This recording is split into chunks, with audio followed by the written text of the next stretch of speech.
Good morning student. Video की इस श्रृंखला में आज हम चर्चा करेंगे नियंत्रित अवलोकन के बारे में। इससे पहले जो वीडियो बनाया हमने अवलोकन के बारे में चर्चा की और अवलोकन के प्रकारों में हमने अनियंत्रित अवलोकन, जिसमें सहभागी अवलोकन, असहभागी अवलोकन और अर्ध सहभागी अवलोकन के बारे में चर्चा की थी। इस वीडियो में हम अवलोकन का जो दूसरा प्रकार है नियंत्रित अवलोकन, उसके ऊपर चर्चा करेंगे। तो हम शुरू करते हैं नियंत्रित अवलोकन से। समाज विज्ञानों में जो अवलोकन है या कोई भी जो टूल्स और टेक्निक यूज की जाती है वह क्या होती है, समय के साथ परिवर्तित होती है। परिवर्तित क्यों होती है? क्योंकि जैसे जैसे उन टूल्स का यूज किया जाता है या समाज विज्ञानों का जैसे जैसे विकास होता है तो उनमें भी परिवर्तन करना आवश्यक हो जाता है।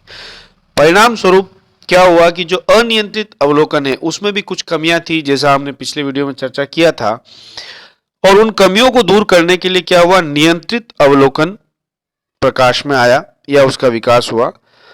नियंत्रित अवलोकन के अंतर्गत क्या होता है कि जो अवलोकन करता होता है वह स्वयं पर या घटनाओं पर नियंत्रण रख के योजनाबद्ध तरीके से कार्य करता है और वह जो घटना घटित हुई है या जो सामाजिक समस्या है उसकी वास्तविक स्थिति को ज्ञात करने के लिए जो सामग्री एकत्रित करता है उसमें मध्यस्थ की भूमिका निभाता है।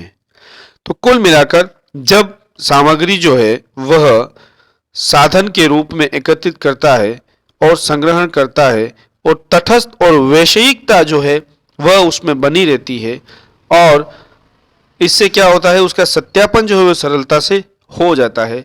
इसलिए इसे पूर्व नियोजित अवलोकन या संरचित अवलोकन भी कह सकते हैं। नियंत्रित जो अवलोकन है उसके अंतर जो तथ्यों का संकलन होता है वह निश्चित रूप से और पूर्व नियोजित योजनाओं से किया जाता है। वर्तमान समय में नियंत्रित अवलोकन का जो प्रयोग है वह उद्योगों में काम करने वाले श्रमिकों के लिए, शिशु गृहों के लिए तथा बच्चों के अध्ययन के लिए आदि में प्रयोग किया जाता है। अब इसको हम कुछ बिंदुओं के द्वारा समझने का प्रयास करते हैं कि नियंत्रित अवलोकन की जो विधि है उसको किस तरह से उपयोग में लाया जाता है अनुसंधान के अंतर्गत। तो जो अनुसंधान करता है या जो अध्ययन करता है वह नियंत्रित अवलोकन के अंतर्गत क्या करता है, सबसे पहले जो भी अध्ययन समस्या है या जो भी सामाजिक घटना है या जो समाज विज्ञान में जो घटनाएं घटित हो रही है उसका जो अध्ययन करने की जो इकाइयां हैं उसको परिभाषित करता है, अर्थात स्पष्ट करता है कि वो किन इकाइयों का अध्ययन कर रहा है और उन इकाइयों का जो तकनीकी शब्दावली है उनको भी वो पहले स्पष्ट करता है।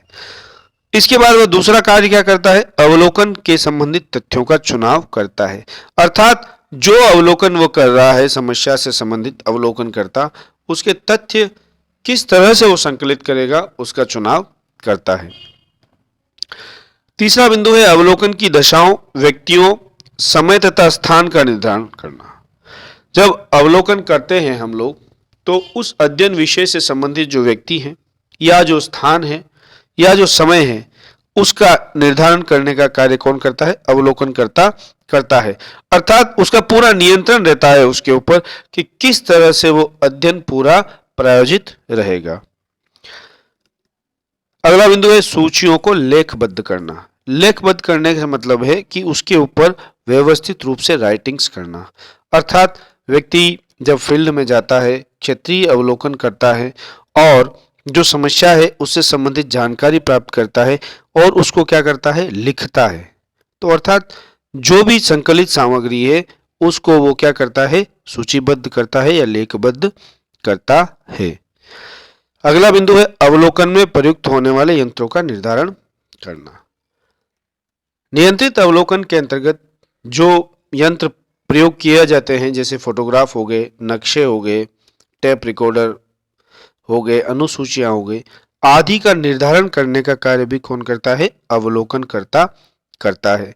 अवलोकन करता जब फील्ड में जाता है और अध्ययन करना चाहता है तो वो उसको जो विशेष घटनाएं हैं या जो मानव समूह की जो विशेष क्रियाएं हैं उनको वो क्या करेगा, या तो फोटोग्राफ लेगा या टेप रिकॉर्डर के माध्यम से अगर कोई इस तरह का विशेष प्रयोजन या अवसर के ऊपर कोई गाना बजाना या गीत गाने की व्यवस्था है जो कि मुख्य धारा के जो समाज है उनसे अलग है और उनकी कोई यूनिक स्पेशलिटी है, तो उसको वो क्या करेगा, रिकॉर्ड करेगा, ताकि उसके अंदर क्या है, उसकी जो मनोवृत्तियां है या उसकी जो पूर्वाग्रह है वो सम्मिलित नहीं हो सके और जो वास्तविक स्थिति है उसका वो क्या हो सके, उसको ज्ञान हो सके।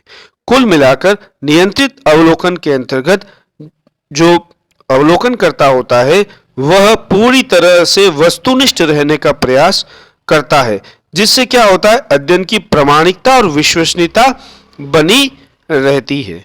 अब नियंत्रित अवलोकन के अंतर्गत हम बात करेंगे कि ये नियंत्रित जो अवलोकन है वह दो तरीके से किया जा सकता है। पहला है घटनाओं पर नियंत्रण और दूसरा है अवलोकनकर्ता पर नियंत्रण। हालांकि यहां समझने की बात है कि जो सामाजिक घटनाएं हैं वह नियंत्रित करना बहुत ही मुश्किल कार्य है, क्योंकि समाज में जो घटनाएं घटित होती है या जो सामाजिक व्यवस्था में घटित होती है उसके ऊपर किसी का नियंत्रण नहीं होता है। लेकिन चूंकि समाज वैज्ञानिक इसका एक तोड़ निकालते हैं कि जो वैज्ञानिक प्रविधियां हैं उसका प्रयोग करके तटस्थ और वैश्विक प्रामाणिकता निकालने का प्रयास करते हैं। जिस प्रकार से जो प्राकृतिक विज्ञान है या जो भौतिक विज्ञान है उसमें क्या होता है, प्रयोगशालाओं में नियंत्रित अवस्थाओं के अंतर्गत क्या किया जाता है, प्रयोग किया जाता है। उसी प्रकार क्या समाज जो वैज्ञानिक है या सामाजिक जो घटनाएं हैं उनका सामाजिक परिस्थितियों के अंतर्गत क्या कहते हैं, अध्ययन किया जाता है। अर्थात जैसी वो घटनाएं घटित हो रही है उनके अंतर्गत जैसा व्यवस्था है उसमें अध्ययन किया जाता है। हालांकि भौतिक विज्ञानों की तरह समाज विज्ञानों में जो प्रयोगशाला मानव के रूप में यूज किया जाता है उसका अध्ययन करना इतना सरल नहीं है। फिर भी समाज वैज्ञानिक तटस्थ भाव से और प्रशिक्षण के द्वारा समाज की घटनाओं और परिस्थितियों के ऊपर नियंत्रण लागू करके और अध्ययन करने का प्रयास करता है। इस विधि का जो प्रयोग है घटनाओं पर नियंत्रण करने का, इसका हम मुख्य रूप से जब बात करते हैं तो एक तो समन्वित ग्रामीण विकास जो योजना है, अर्थात जब ग्रामीण विकास की बात आएगी, सस्टेनेबल डेवलपमेंट की जब बात आएगी, या पंचायती राज जो है उसका ग्रामीण समुदाय पर क्या प्रभाव पड़ा, इस तरह का अगर हम अध्ययन करना चाहेंगे तो उसके लिए हमें नियंत्रित अवलोकन का सहारा लेना पड़ेगा। इसी के द्वारा हम लोग ये ज्ञात कर पाएंगे कि जो गांव में जो योजनाएं चल रही है उसका बेनिफिट वास्तव में जो एंड यूजर है उसको हो रहा है या नहीं हो रहा है, और दूसरा जो पंचायती राज है उनके ऊपर जो ग्रामीण समुदाय है उसका जो प्रभाव है वो सकारात्मक पड़ रहा है या नकारात्मक पड़ रहा है, या कोई अन्य विकल्प वहां पर उभर कर सामने आ रहे हैं। दूसरा है अवलोकनकर्ता पर नियंत्रण। जैसा हमने पहले भी कहा कि घटनाओं पर या सामाजिक घटनाओं के ऊपर नियंत्रण रखना बहुत ही मुश्किल कार्य है, लेकिन जो अवलोकन करता है या जो अध्ययन करने जा रहे हैं उनके ऊपर नियंत्रण रख करके और अवलोकन करना थोड़ा सा आसान रहता है। तो जो नियंत्रित अवलोकन की जो दूसरी विधि है जिसमें अवलोकन करता घटना के बजाय क्या करता है, स्वयं के ऊपर नियंत्रण लागू करता है, और ऐसा करके वो क्या करता है, बिना पक्षपात के अध्ययन करने का प्रयास करता है। अवलोकन करता अपने आप पर नियंत्रण रखने के लिए क्या करता है, सबसे पहले जो समस्या है या जो अध्ययन का विषय है उसकी जानकारी प्राप्त करता है, फिर वह अनुसूची का निर्माण करता है, और जैसा हमने ऊपर चर्चा की कि वो उस जहां वो घटना घटित हो रही उसके क्या करेगा, फोटोग्राफ लेगा या टेप रिकॉर्डर लेगा या वहां का कोई नक्शा है या जो क्षेत्रीय नोट्स बनाएगा, अर्थात वह जो फील्ड में सामने घटित हो रहा है उसी समय उसको डिटेक्ट करेगा या नोट करेगा, या कैमरे के माध्यम से उसका कोई जो है फिल्म बनाएगा। इस तरह के यंत्रों का प्रयोग करके वो स्वयं के ऊपर नियंत्रण रख सकता है, क्योंकि इससे क्या होगा, उसके मन के जो विचार है या उसके जो पूर्वाग्रह है या विषय से संबंधित वो जो अच्छे बुरा जो ज्ञान रखता है वह उसके ऊपर हावी नहीं हो पाएगा। और नियंत्रित जो अवलोकन है उसके द्वारा वो क्या करेगा, निष्पक्ष होकर वस्तुनिष्ठ जो जानकारी है वो प्राप्त करेगा, और वो प्रामाणिकता और सत्यापनशीलता के आधार पर एक विश्वसनीय सामग्री प्रोवाइड करा पाएगा। कुल मिलाकर गुडेन हार्ट जो है वो कहते हैं कि अवलोकनकर्ता पर नियंत्रण के महत्व जो है उसको बताते हुए बोलते हैं कि सामाजिक अनुसंधान में अध्ययन विषय पर नियंत्रण रख सकना तुलनात्मक दृष्टि से कठिन होता है। अतः अध्ययनकर्ता जो है कम से कम अपने व्यवहारों के नियंत्रण कर सकता है और अध्ययन के अंदर वैश्विकता अर्थात वस्तुनिष्ठता ला सकता है। तो इस वीडियो में हमने चर्चा की कि जो अवलोकन का दूसरा प्रकार है नियंत्रित अवलोकन, उसका हमने अर्थ और परिभाषा समझा और उसके जो दोनों प्रकार से किस तरह से नियंत्रित अवलोकन किया जा सकता है उसके ऊपर हमने चर्चा की। अगले वीडियो में हम चर्चा करेंगे सामूहिक अवलोकन, जो अवलोकन का एक तरह से तीसरा प्रकार है। इस वीडियो में इतना ही। तब तक के लिए धन्यवाद। जय हिंद, जय भारत।